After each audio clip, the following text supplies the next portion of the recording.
The discovery of Aqueous II. Aqueous II was originally discovered by a stray miner that wandered far off course.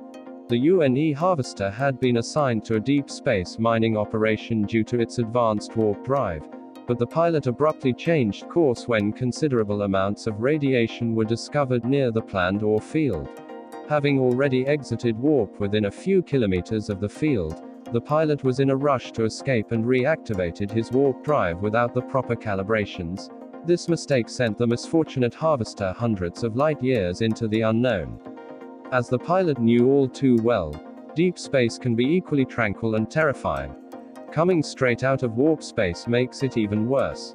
A pilot could find themselves in the midst of a meteor shower, or they could have warped too close to a star, or heaven forbid too close to a black hole, not to mention the extreme radiation these objects give off. Yet, out of all the catastrophes that could have occurred, the pilot stumbled upon a rather benign, interesting discovery. The miner had warped near a blue, spherical object that he quickly assumed to be a planet. The pilot knew that most planets that had been discovered near other ore fields were dull husks of rock that were quickly scavenged by mining corporations for the iron and nickel in their cores. But this seemed different. The miner first thought that this planet was a gas giant, and as such, it would be a bad idea to enter its atmosphere, as wind currents or a powerful storm could easily overcome the harvester's maneuvering thrusters. But as the miner approached, it became clear that the planet was much too small to be a gas giant, and the persistent nagging of curiosity overpowered rational thinking as the miner approached the planet's outer atmosphere. The miner slowly descended upon the planet, only to find that it was actually terrestrial and covered in snow. Making the conclusion that the strange but elegant color was simply a trick of the gases in the atmosphere, the miner continued to explore.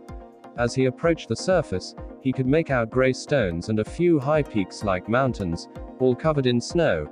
Excited by this new, terrestrial planet, the miner sent signals far and wide to scientific and exploratory divisions as well as the UNE.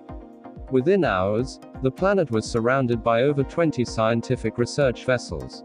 Scientists used a geological scan to confirm that the planet was completely terrestrial, and also not geologically active. This made it quite unusual for mountains to have formed. The scientists also discovered that underneath the icy surface, much of the planet was covered in oceans of fresh, freezing water, much like Jupiter's moon, Europa. Taking into account the sheer amount of water the planet held for its mass, scientists named it Aqueous II.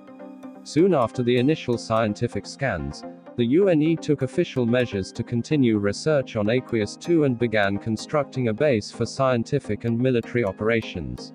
Soon, this planet not only became a formidable base, but also a central station for fresh water for ships from all over the galaxy.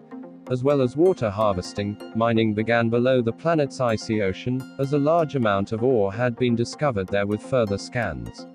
Sadly, this happiness was short-lived.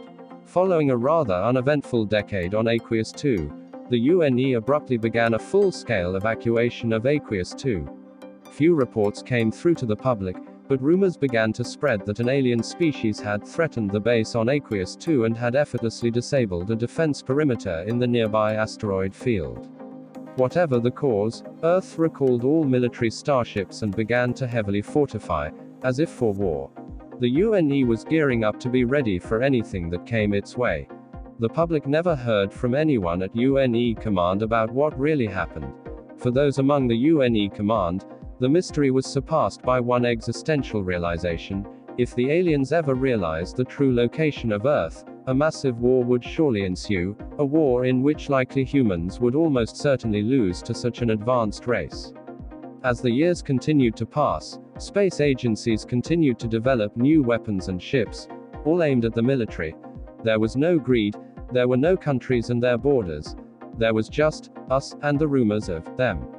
Earth and whatever else lied in wait in the vast depths of the galaxy.